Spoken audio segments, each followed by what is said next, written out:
Hello students, welcome to my YouTube channel. हम class 8th science के pole star का model test paper second करने जा रहे हैं। तो शुरू करते हैं पार्ट ए में हमारे पास 1 मार्कर क्वेश्चन है। टोटल 35 मार्क्स का होगा पार्ट ए, जिसमें से 20 एमसीक्यूज, 5 फिलअप्स, 5 ट्रू फॉल्स और 5 जो है वो हमारे मैचिंग्स होंगे। तो पहले एमसीक्यूज हैं। रबी क्रॉप्स के एग्जांपल देनी है हमें। पैडी, मेज, वीट, कॉटन। पैडी मेज जो है वो खरीफ क्रॉप है, तो इसका आंसर होगा वीट। वीट जो है वो हमारी रबी क्रॉप्स होती है, तो फर्स्ट के लिए ऑप्शन नंबर सी जो है वो राइट है। Second question, the same kind of plants grown and cultivated on a large scale at a place is called. अगर हम एक ही तरह के पौधे को बहुत बड़ी जगह पे लगाते हैं तो उसको क्या बोलते हैं? तो उसको उस पौधे की खेती बोला जाता है, तो इसका आंसर होगा क्रॉप। तो क्वेश्चन नंबर 2 के लिए ऑप्शन ए जो है वो राइट ऑप्शन है। आगे है, the following is an antibiotic. हमें बताना है कि इनमें से कौन कौन सी जो है वो एंटीबायोटिक है। Sodium bicarbonate, streptomycin, alcohol and yeast. इसमें से जो है वो स्ट्रेप्टोमाइसिन जो है वो एक एंटीबायोटिक्स है। ऑप्शन नंबर बी जो है वो इसके लिए राइट होगा। Next question, today the teacher shows the student a slide under a microscope. The slide is of which micro organism. ये कौन सा माइक्रो ऑर्गेनिज्म है? ये हमारा अमीबा है, तो ऑप्शन ए इसके लिए राइट होगा। Next question number 5, sodium is captain. Sodium को किस में रखा जाता है? सोडियम को कैरोसिन ऑयल में रखा जाता है, तो ऑप्शन ए जो है वो इसके लिए राइट होगा। क्वेश्चन नंबर 5 के लिए ऑप्शन ए जो है वो राइट है। LPG is a dash form of liquid. LPG जो है वो लिक्विड फॉर्म ऑफ पेट्रोलियम है, तो ये हो जाएगा हमारे पास ऑप्शन बी जो है वो इसके लिए राइट होगा। क्वेश्चन नंबर 6 के लिए ऑप्शन बी ही। नेक्स्ट है, dash is needed for fire extinguisher. आग बुझाने के लिए क्या चाहिए? दिए गए ऑप्शंस में से पानी ही इसके लिए सुटेबल आंसर होगा। नेक्स्ट है, डैश एनिमल्स वर एक्सटेंट। वो जानवर जो खत्म हो चुके हैं, तो वो डायनासोर है। डायनासोर पूरी तरह से विलुप्त हो चुके हैं, तो क्वेश्चन नंबर 8 के लिए ऑप्शन ए जो है वो राइट होगा। Next question, example of unicellular. एक यूनिसेलुलर का एग्जाम्पल देना है हमें, तो अमीबा जो है वो एक यूनिसेलुलर का एग्जाम्पल है। Which cell organelle is called suicidal bag. Suicidal bag, ये क्वेश्चन पिछले मॉडल टेस्ट पेपर में भी था। तो सुसाइडल बैग किसको बोलते हैं? लाइसोसोम्स को बोलते हैं। Next question, question number 11,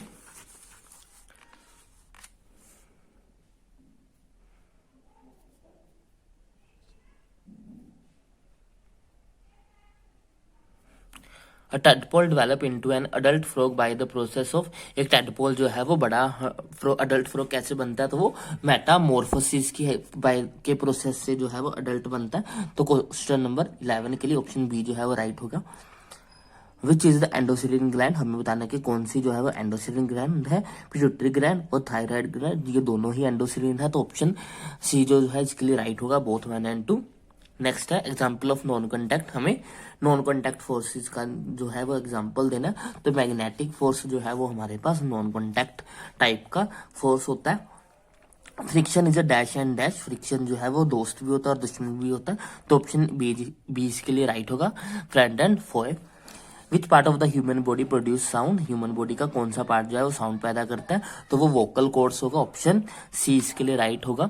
next है, air is an insulator of electricity. Yes और नो में बताना है, तो एयर जो है वो इंसुलेट करती है इलेक्ट्रिसिटी को, तो ये है यस, ऑप्शन सी इसके लिए राइट होगा। What do you mean by the tsunami. जब हमारे ओशंस में अर्थक्वेक आते हैं तो उसके कारण जो है वो पानी ऊपर की तरफ उठ जाता है, तो इसको हम सुनामी बोलते हैं, तो ऑप्शन सी इसके लिए राइट होगा, अर्थक्वेक इन ओशंस। नेक्स्ट है हमारे पास, image formed by plane mirror is.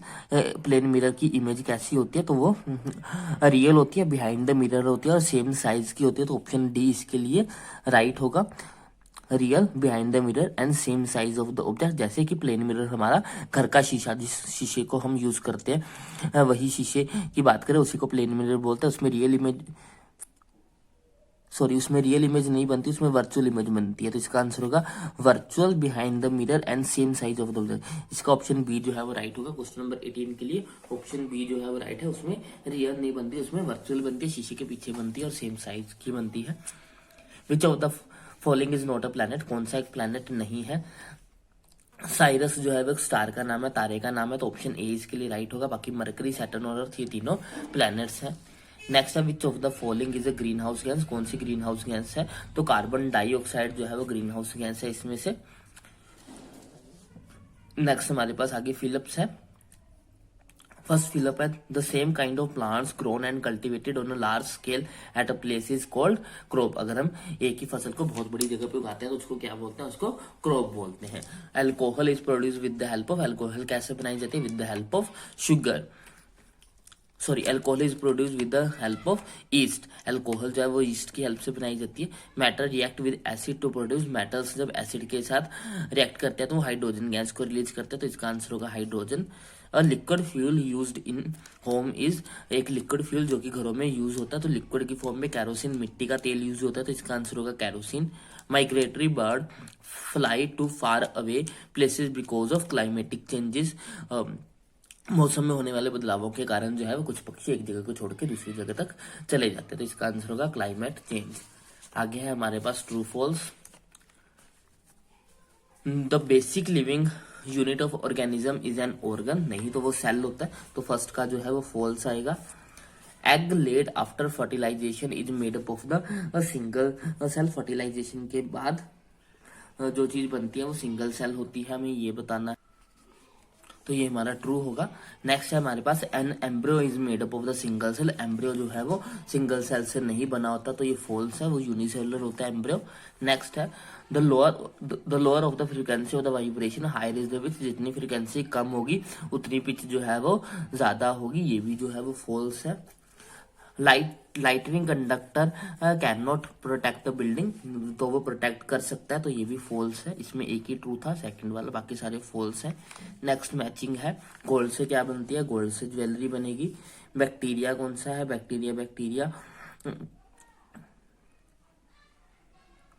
Bacteria से जो है वो कोलरा फैलता है तो इसके लिए सेकंड होगा। लैक्टोबैसिलस जो है वो दही बनाने के लिए काम आता है।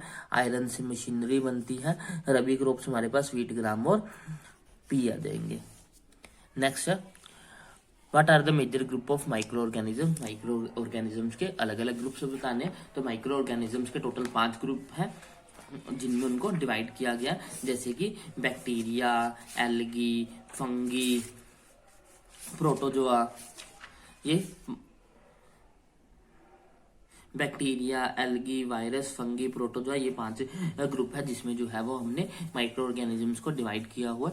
नेक्स्ट है explain the occurrence of metal in the nature, हमें बताना है कि जो मेटल्स है वो नेचर में कैसे मिलते हैं। तो जो मेटल्स है वो नेचर में 2 फॉर्म्स में मिलते हैं, या तो वो फ्री स्टेट में मिलते हैं या फिर वो कंबाइंड स्टेट में मिलते हैं। फ्री स्टेट का मतलब वो जब ऐसे मेटल्स जो ना ही एयर, वाटर और किसी चीज के साथ रिएक्ट नहीं करते वो हमेशा फ्री स्टेट में मिलते हैं, जैसे कि हमारा गोल्ड हो गया, सिल्वर हो गया, ये जो है ये हमें फ्री स्टेट में मिलते हैं। इसके अलावा कंबाइंड स्टेट में मिलते हैं ऐसे मेटल्स जो कि रिएक्ट कर लेते हैं एयर, वाटर के साथ, वो हमेशा जो है वो हमें कंबाइंड फॉर्म में मिलता है, जैसे कि हमारा सोडियम हो गया, पोटाशियम हो गया, आयरन हो गया, ये सभी जो है वो हमें कंबाइंड फॉर्म में मिलते हैं। आगे है next question, list conditions under which combustion take place, हमें बताना है कि कंबशन कब कौन सी कंडीशन में होता है। तो कंबशन होने के लिए कुछ चीजें जरूरी है, एक तो हमारे पास एक ऐसा मटेरियल होना चाहिए जिसको आग लग सके, मतलब कि presence of A combustible material. Second है कि ये हमारा जो टेम्परेचर है वो इग्निशन टेम्परेचर को क्रॉस हो जाना चाहिए, जिस भी सब्सटेंस को हम जलाने वाले हैं उसका जो इग्निशन टेम्परेचर है वो क्रॉस हो जाना चाहिए, फिर ही जो है वो आग लगती है। इसके अलावा एक ऐसी चीज भी होनी चाहिए जो आग को जलने में मदद करे, स्पोर्ट करे, जैसे कि हवा, प्रेजेंस ऑफ एयर। तो क्या क्या होना चाहिए, presence of combustible substance, presence of air and attainment of ignition temperature, ये कुछ कंडीशन से, इन कंडीशन के कारण ही जो है वो कंबशन हो पाता है। How can you contribute to maintain the green wealth of your locality, make list of actions to be taken by you, हमें बताना है कि हम अपने आसपास की ग्रीनरी को जो है वो कैसे मेंटेन रख सकते हैं, उसको मेंटेन रखने के लिए हम जो है वो क्या क्या कदम उठा सकते हैं वो हमें बताना है। हम अपने आसपास की लोकेलिटी की ग्रीनरी को बनाए रखने के लिए ज्यादा से ज्यादा पेड़ उगा सकते हैं। We should grow more and more tree on the either side of the road. हमें जो है वो ज्यादातर जो है वो पेड़ उगाने चाहिए। We should discourage the cutting of trees. हमें जो है वो पेड़ों की कटिंग को रोकना चाहिए, डिस्करेज करना चाहिए, उसकी मनाही करनी चाहिए। The government should make laws to prevent the excessive cutting of the tree. हम गवर्नमेंट को ऐसे लॉज बनाने चाहिए ताकि ज्यादा पेड़ों की कटाई ना हो सके, उसे लॉ के अंदर लाना चाहिए ताकि अगर कोई ज्यादा पेड़ों को काटेगा तो उसके लिए क्रिमिनल एक्ट माना जाए, उसके उसके पनिशमेंट किया जाए उसको। Park should be made in a particular area. आसपास के एरिया में थोड़े थोड़े डिस्टेंस बाद हमें जो है वो पार्क बनाने चाहिए। ऐसा करके जो है वो अपने आसपास की ग्रीनरी को बना के रख सकते हैं। नेक्स्ट है make sketch of animal and plant cell, state the difference between the plant and animal cell. हमें जो है वो प्लांट और एनिमल सेल का डायग्राम बनाना है और हमें जो है वो उनके बीच के डिफरेंस बताना है कि प्लांट सेल और एनिमल सेल में क्या डिफरेंस होता है। तो plant cell and animal cell का ये डायग्राम है। ये हमारा प्लांट सेल है और ये हमारा एनिमल सेल है। डिफरेंस क्या है? प्लांट सेल के पास सेल वॉल होती है जो कि सेलुलोज से बनी होती है। Plant cell have the cell wall made of the cellulose, लेकिन एनिमल सेल्स के पास सेल वॉल नहीं होती है। Animal cells have no such cell walls and no cellulose. Plant cells have chloroplast. Plants के पास क्लोरोप्लास्ट होता है जिसके कारण वो हरे रंग के होते हैं, लेकिन एनिमल्स के पास क्लोरोप्लास्ट नहीं होता है। Animal cell do not possess the chloroplast. Plant cells have thin cytoplasm and large vacuole. इनमें जो साइटोप्लाज्म होता है वो काफी पतला होता है और इनके जो वैक्यूल्स होते हैं, जो इनके अंदर की खाली जगह होती है, वैक्यूल्स होते हैं खाली खाली जगह जो कि फूड को स्टोर करने का काम करते हैं। तो इसमें जो साइटोप्लाज्म होता है वो काफी पतला होता है और जो वैक्यूल्स होते हैं वो बहुत बड़े बड़े होते हैं। लेकिन एनिमल सेल में जो है वो साइटोप्लाज्म मोटा होता है, गाढ़ा होता है और इसके जो वैक्यूल्स होते हैं वो छोटे छोटे होते हैं। इसलिए एनिमल्स जो है फूड को स्टोर करके नहीं रख पाते, उनको टाइम टू टाइम फूड जो है वो खाना पड़ता है क्योंकि उनके जो वैक्यूल्स होते हैं बहुत छोटे होते हैं। लेकिन प्लांट्स में वैक्यूल्स बड़े होते हैं, वो अपने खाने को स्टोर करके रख सकते हैं। Animal cells have thick cytoplasm and with no vacuoles. इनमें जो है सेंट्रोसोम्स एब्सेंट होते हैं। प्लांट सेल में सेंट्रोसोम्स एब्सेंट होते हैं लेकिन एनिमल सेल में सेंट्रोसोम्स प्रेजेंट होते हैं। इसमें जो है वो फूड रिजर्व फूड स्टोर होता है in the form of starch, लेकिन जो एनिमल सेल्स होते हैं reserve food in the form of the glycogen. लेकिन एनिमल्स जो भी थोड़ा बहुत फूड स्टोर करते हैं वो ग्लाइकोजन की फॉर्म में करते हैं। नेक्स्ट क्वेश्चन देखते हैं। नेक्स्ट क्वेश्चन है हमारे पास give two difference between the zygote and the foetus. हमें डिफरेंस बताना है जाइगोट और फीटस के बीच में। जाइगोट जो होता है फर्स्ट स्टेज होती है किसी भी लाइफ की। जब भी फ्यूजन होता है मेल गैमेट और फीमेल गैमेट का, जो सबसे पहली चीज बनती है उसको हम जाइगोट बोलते हैं। The fusion of the sperm and the egg is called the zygote. जब फ्यूजन होता है मेल गैमेट यानी कि स्पर्म और फीमेल गैमेट यानी कि एग, उनका जब फ्यूजन होता है, जब वो आपस में कंबाइन करते हैं तो जो सबसे पहली चीज बनती है उसको हम जाइगोट बोलेंगे। The stage of embryo in which the cell body parts are identified is called the foetus. उसके बाद फीटस क्या है?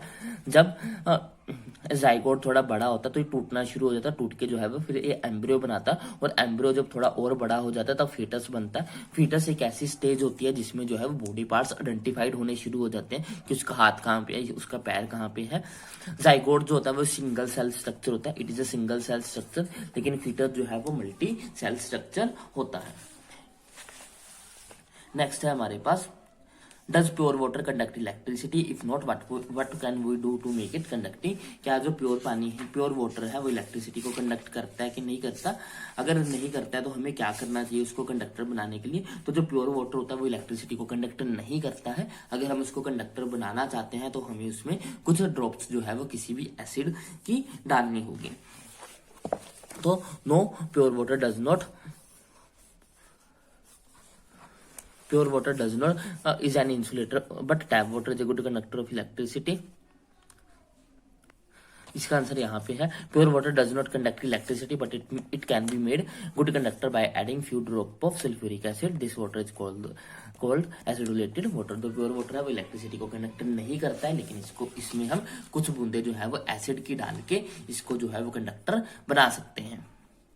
नेक्स्ट क्वेश्चन क्या है? Name the parts A B C as shown in the figure.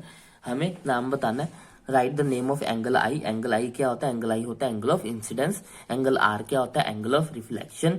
M dash ये यहाँ पे होगी, ये वाली लाइन ये हमारी नॉर्मल होती है, ये वाली लाइन हमारी इंसिडेंट रे है, ये हमारी रिफ्लेक्टेड रे है, ये मेरा नॉर्मल है, ये मेरा इंसिडेंट एंगल है और ये मेरा रिफ्लेक्टेड एंगल है। At an individual level how can you help to reduce air pollution, हम जो है वो एयर पोल्यूशन को कम करने के लिए जो है वो क्या क्या कर सकते हैं हमें वो बताना है। अपने लेवल पे हम अपने लेवल पे जो है वो एयर पोल्यूशन को कैसे कम कर सकते हैं। हम जो है वो अपने लेवल पे एयर पोल्यूशन को कम करने के लिए क्या कर सकते हैं। Automobile is use to be reduce and maintain properly, हम जो है वो ऑटोमोबाइल जो भी हमारे पास व्हीकल है उसको कम से कम यूज करें और उसको प्रॉपर जो है उसकी सर्विसिंग वगैरह करवाएं। अनलेडेड पेट्रोल यूज करें। Burning of leaves types tyres etcetera must be stop, किसी भी चीज की बर्निंग को जो है स्टॉप कर देना चाहिए। प्लांट ट्रीज और vegetation around the residential area, हम अपने एरियाज के आसपास ज्यादा से ज्यादा प्लांट्स और ट्री जो है वो उगाने होंगे। यूज पब्लिक ट्रांसपोर्ट, जितना हो सके हमें पब्लिक ट्रांसपोर्ट जो है वो यूज करना चाहिए। आगे आगे हमारे पास 3 मार्क्स के क्वेश्चन पार्ट सी के। What are weeds, how can we control them, weeds क्या होते हैं और उनको हम कैसे कंट्रोल कर सकते हैं। वीड्स जो है जब हम खेती करते हैं तो उसके आसपास दूसरे पौधे अपने आप उग जाते हैं जो कि हमें चाहिए नहीं होते, तो उन अनवांटेड प्लांट्स को हम वीड्स बोलते हैं। उनको कंट्रोल करने के लिए हमारे पास हम उस पर केमिकल छिड़क सकते हैं, उसको जड़ से उखाड़ सकते हैं अपने हाथ से, तो बहुत सारे तरीकों से जो है हम वीड से छुटकारा पा सकते हैं। देख लेते हैं वीड्स क्या है। वीड्स आर द अनडिजायरेबल लिख लो या अनवांटेड लिख लो, जो मर्जी लिख लो। Unwanted plant that may grow naturally along with the crop, ये ऐसे अनवांटेड प्लांट्स होते हैं जो कि अपने आप जो है वो खेती फसल के साथ उग जाते हैं, इनको कोई उगाता नहीं है। इनको हम जो है वो वीड्स बोलते हैं। इनका जो रिमूविंग करने का प्रोसेस है इनको हम वीडिंग बोलते हैं। कैसे कैसे कर सकते हैं। एक पहला मेथड है tilling, the process of loosening and turning of the soil is called the tilling. मिट्टी में हल चलाना और उसको जो है वो नरम करना, इससे भी जो है वो हम वीड्स को निकाल सकते हैं। इसके अलावा मैन्युअर रिमूवल, हम उसको हाथ से पकड़ के उखाड़ सकते हैं, ये भी जो है वो वीड्स को रिमूव करने का एक तरीका है। इसके अलावा हम केमिकल छिड़क सकते हैं, वीडीसाइड छिड़क सकते हैं, जो कि हमारा केमिकल मेथड हो जाएगा वीड्स को कंट्रोल करने का। नेक्स्ट है describe an activity to show that plastic is a poor conductor of electricity. हमें एक एक्टिविटी करनी है जिससे हम ये बताएंगे कि जो हमारी थर्मोप्लास्टिक्स होते हैं वो पुअर कंडक्टर होते हैं इलेक्ट्रिसिटी के। इसके लिए हमें क्या करना है, एक वायर लेनी है, उसको सेल के साथ जोड़ के बल्ब के साथ जोड़ना है और उसके बीच में से काट देना है ऐसे। उस कटे हुए हिस्से पे हमने जो है वो एक थर्मोप्लास्टिक की चीज लगानी है, जैसे कि पॉलीथीन हो गया, पीवीसी हो गया, कुछ भी लगाएं यहाँ पे। फिर हम देखेंगे कि जो हमारा बल्ब होता है वो बहुत हल्का हल्का जगेगा, जिससे हमें पता लगेगा कि करंट तो फ्लो हो रहा है लेकिन पूरा ज्यादा करंट फ्लो नहीं हो रहा, जिसके कारण बल्ब जो है पूरा नहीं जग रहा, थोड़ा सा जग रहा है क्योंकि उसमें से हल्का सा करंट आ रहा है, जिससे हम कह सकते हैं कि जो भी चीज हमने यहाँ पे लगाई थी वो पुअर कंडक्टर ऑफ इलेक्ट्रिसिटी थी। एक्टिविटी में क्या किया, take a few samples of thermoplastics such as polythene, PVC, nylon, polyester, etc. Now set up the circuit as shown in the figure and insert the piece of nylon between the two terminal of A and B. यहाँ पे हमें जो है thermoplastic को डालना है। If the bulb start growing, then it is a good conductor. Otherwise it is a bad conductor. अगर इसमें से जो है वो बल्ब जगना शुरू हो जाए तो हम कहेंगे कि ये बहुत अच्छा कंडक्टर है, अगर वो नहीं जगेगा तो हम कहेंगे कि वो बैड कंडक्टर है। Repeat the experiment using the different sample of the thermoplastic. In each case, bulb would not grow. Indicate that the thermoplastic are the bad conductor of electricity. Her case में जो है वो या तो bulb जगेगा ही नहीं या बहुत कम जगेगा, जिससे हमें पता लग जाएगा कि जो हमारी थर्मोप्लास्टिक्स होती हैं वो इलेक्ट्रिसिटी की पुअर कंडक्टर्स होती हैं, बैड कंडक्टर्स होती हैं। नेक्स्ट है describe how coal is formed from the dead vegetation. हमें बताना है कि कोयला जो है वो कैसे बनता है। आज से बहुत साल पहले जो फॉरेस्ट थे, जब वो फॉरेस्ट मिट्टी में दब गए तो मिट्टी में दबे रहने के कारण, बहुत टाइम तक मिट्टी में दबे रहने के कारण वहां पे गर्मी बढ़ी, वहां पे दबाव बढ़ा और वहां पे ऑक्सीजन की कमी होगी। तो इन सब चीजों के कारण वो प्लांट्स जो है वो धीरे धीरे धीरे कोयले में कन्वर्ट होना शुरू हो जाते हैं और इसी तरह से हमारा जो है वो कोयला बनता है। About 300 million year ago the forest get buried under the soil. 300 million साल पहले जो है वो जंगल मिट्टी में दब गए थे। They were compressed by the soil deposit. वो मिट्टी में दबते चले गए and temperature also rose as they sank deeper and deeper. जैसे जैसे वो नीचे दबते गए वैसे वैसे टेम्परेचर जो है वहां पे गर्मी जो है वो बढ़ती गई। Due to high temperature and pressure coal was formed from the dead vegetation and this process is called carbonization. तो धीरे धीरे ये सारे फॉरेस्ट जो है वो कोयले में बदल गए और इस प्रोसेस को हम कार्बनाइजेशन बोलते हैं। नेक्स्ट है an inflated balloon was pressed against a wall after it has been rubbed with a piece of synthetic cloth. It is found that the balloon stick to the wall. What force might be responsible for the attraction between the, तो यहाँ पे जो है वो electrostatic forces पैदा हो जाता है। इलेक्ट्रोस्टैटिक फोर्सेस के कारण जो हमारा बैलून है वो वॉल के साथ चिपकना शुरू हो जाता है। तो इसका आंसर होगा electrostatic forces. What is the cause of noise pollution, हमें नॉइज पोल्यूशन के कारण बताने हैं कि नॉइज पोल्यूशन जो है वो क्यों होता है।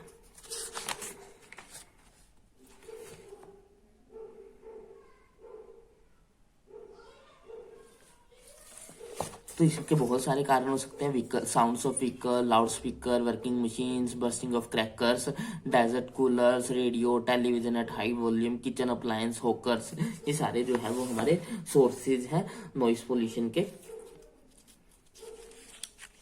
तो इसके साथ हमारा जो है वो सैंपल पेपर नंबर 2 जो है वो कंप्लीट होता है। नेक्स्ट वीडियो लेक्चर में सैंपल पेपर नंबर 3 करेंगे।